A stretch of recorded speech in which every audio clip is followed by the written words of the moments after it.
Hey everybody, Smart Silver Stacker here. Hope you're doing well. So the silver price appears to be on the precipice of a significant move to the upside. And it's not just silver, it's the entire precious metals complex. Today, the gold miners made a move which seems to confirm the bullish outlook for the precious metals. I'll show you what I mean on a chart in just a moment. I also want to cover some news surrounding the Federal Reserve, which appears to already be having an impact on the price of gold and silver, but it is likely just getting started. And also some developments regarding Russia, which hasn't really moved the needle on gold just yet, but it has a lot of potential to impact the price of gold significantly in the very near future. So let's get to it. Buy your gold and silver at SD Bullion. Right now, new customers can get gold or silver at spot by visiting sdbullion.com/new. All right, so this is the spot price chart of silver. We discussed this yesterday. We've talked about it quite a bit, actually, how silver is in a uptrend. It's been in an uptrend since April, and it is consolidating right now. It's been consolidating for weeks.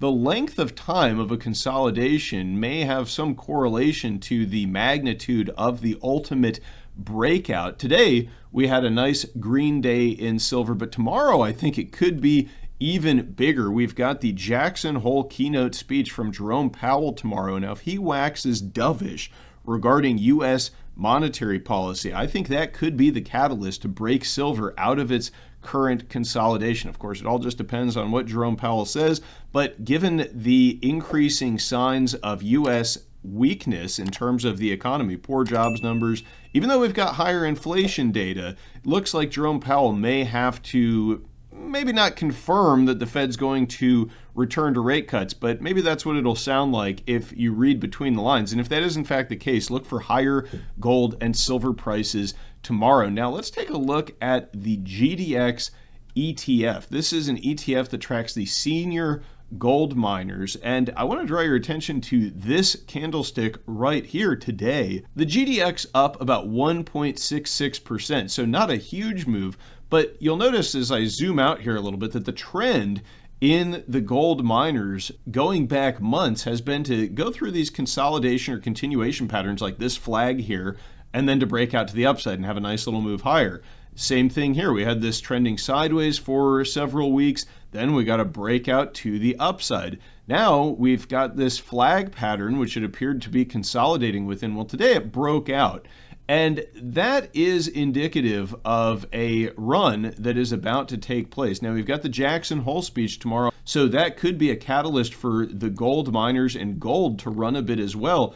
Now, if we zoom out, I want to show you this level that the GDX is approaching, this green line here. It's the all-time highs for the index, which dates back to the 2011 bull market in the precious metals. Now, once that level gets cleared, if it gets cleared, it could mean from a technical standpoint the potential for a big run in these gold miners. The chart for the SILJ junior silver miners also looking like it is just a coiled spring here. You can see dating back to the creation of this ETF in 2012, it has traded within this significant range, and right now it is butting right up against that top trend line. Again, a break above that could coincide with a major breakout in the sector. And look at the volume right now. This is a weekly chart. Look at what's been happening to the volume in the junior silver miner ETF. I mean, it's been having this big run on significantly higher volume than normal. That is indicative of a lot of accumulation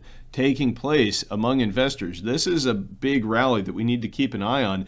And again, this is all very portentous for the entire precious metals sector. We can take a look at the chart of gold, and you see it's a very similar story. Gold in this major bull market, and it is also consolidating. Gold's been consolidating going all the way back to April. This is a weekly chart, and right now, as we head into that critical Jackson Hole speech where the Fed is going to outline its policy directives moving forward, and potentially we could see a Fed pivot back towards rate cuts.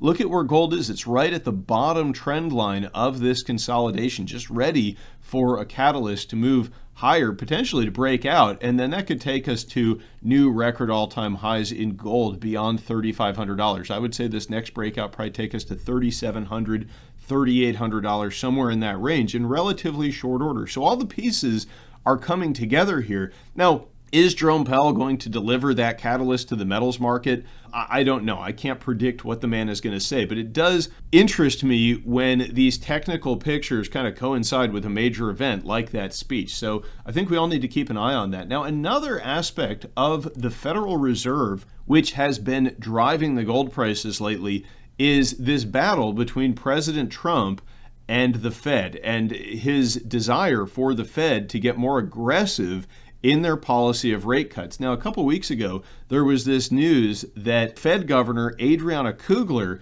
is going to be stepping down. This opens up a spot for the president to appoint a governor that is more in line with his dovish philosophy. Well, yesterday, one of the news items which seemed to drive the rally that we saw in gold and silver was this news. President Trump calling for Fed Governor Lisa Cook to resign following accusations of mortgage fraud on her behalf. Supposedly, allegedly, she forged some documents related to obtaining a mortgage. Maybe she fudged some numbers. I mean, I have no idea whether or not Fed Governor did that or not. I would say that these kind of petty crimes that politicians and central bankers get accused of are oftentimes significantly less than the real crimes they're committing, like, debasing our currency, selling out future generations to trillions of dollars in debt.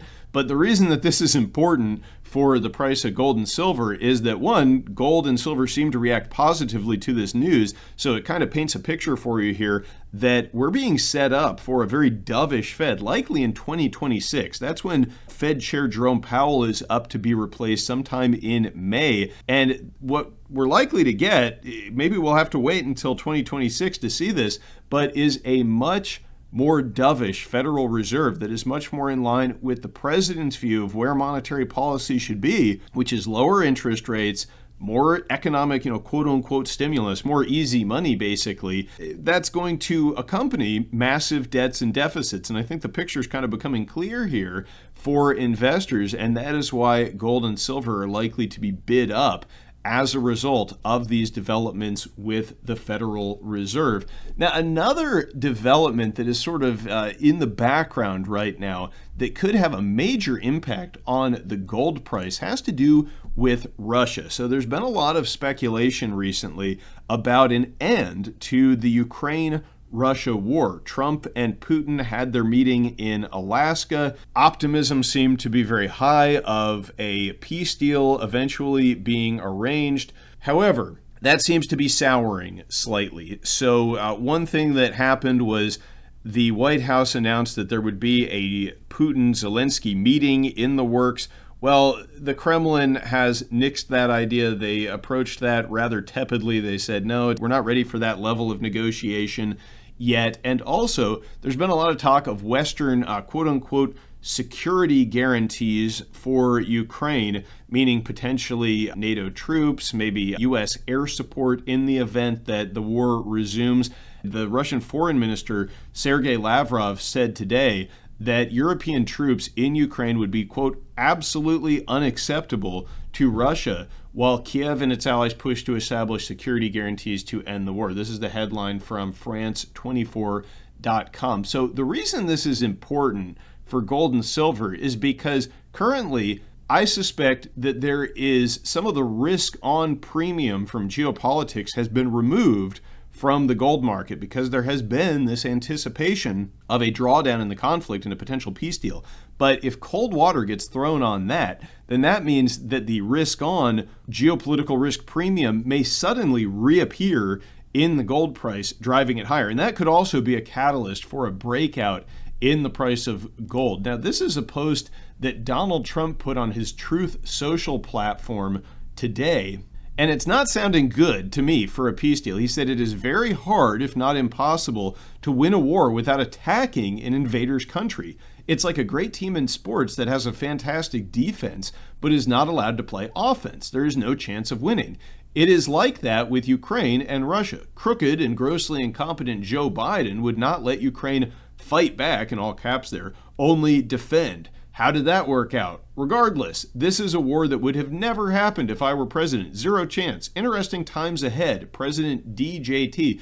Now, I don't know about you, but to me, that sounds a bit like a veiled threat towards Russia, saying if we don't reach a peace deal, perhaps we're going to allow Ukraine to conduct more offensive operations against Russia. And I'm not trying to put words in the president's mouth, but that's kind of what it sounds like to me. So leave me a comment down below to let me know what you think the president was trying to convey with this, but this does not sound good to me for the peace process. So if we see a collapse of these peace negotiations, of the diplomatic efforts, and perhaps an escalation in the conflict, then expect the price of gold to react accordingly. Now, again, the final thing we need to keep an eye on is the Jackson Hole speech tomorrow. That's going to be a big deal. Right now, markets anticipating a 73.5% chance of a September rate cut. Now, if Powell's words tomorrow cause this number, the potential for a rate cut in September, to rise, then expect gold and silver to react